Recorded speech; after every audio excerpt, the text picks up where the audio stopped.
Hey, it's Julian with Hardware to Hoe, and today we're talking about barrel topping. So these are wine barrels that are filled with red wine that have been aging since the fall, right? So we've got our 2023 reds, and they've been in barrel, you know, for months at this time, and as time goes on, wine that's inside the barrel seeps through the wood and evaporates, right? And this creates headspace in the barrel that we need to refill with wine. Otherwise, the wine will oxidize. So let's have a look at how we do this. These barrels, we've got Cab Sauv here, we've got Primitivo, Gamay Noir, Grenache, Tempranillo, Cabernet Franc.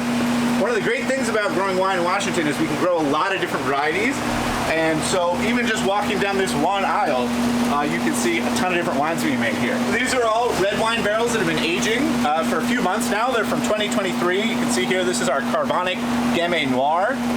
As these wines age, you know, wine evaporates out of the barrel because oak is slightly porous, and as the wine evaporates, it needs to be replaced. So I have this nifty little wine squirter here that I'm going to use to top these barrels. So when you pull this bung, you should hear a loud like thunk. And what's happening is atmosphere is then shooting into the barrel, and that means you got a good seal. If you don't hear that, that means there's something wrong with your bung, or your barrel's not sealing properly. So this is you know, a process we do monthly. I'd say every 4 to 6 weeks, roughly. We're just filling that air pocket with you know, wine, so that we don't see too much oxidation. Wine doesn't evolve too quickly, or in, you know, a worst case, spoil. So this is just an ongoing process for the whole life of the barrel. As long as we have wine in that barrel, it needs to be topped every month. It's a good time for us to do, you know, chemistry. Make sure our acids are right, make sure there's nothing funky is going on with the wine. And we also do taste evaluations, see how it's developing, you know, smell those lovely aromatics. Anything we need to do, foreshadow some blending perhaps. Just a day in the life of a wine barrel. And over here, these are our 2022. So you can see this is from 2022, our Cab Franc. And then we have 22, this is BR, this is for Barbera. We're aging, you know, two vintages worth of wine in here. So some of our red wines, you know, will age anywhere from 18 to 22 months.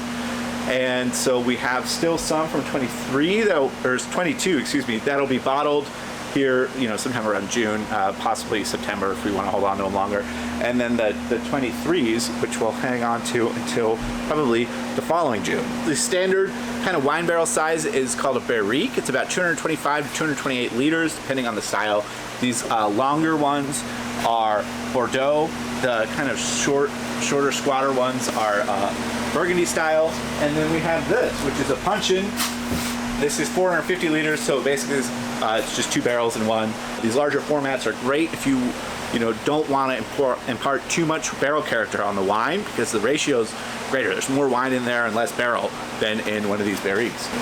So this is our topping setup. We got a keg full of wine, you know, that's being pushed with nitrogen. This is our tank of nitrogen, which is a inert gas that we use. It's very convenient because nitrogen doesn't dissolve into the wine so easily. You know, if we were to use, say, carbon dioxide, which is another inert gas, that would actually start to carbonate the wine, which is not what we want in this case, but sometimes we do. And it just pushes wine through this bit of beverage line, which we have a little pour spout on.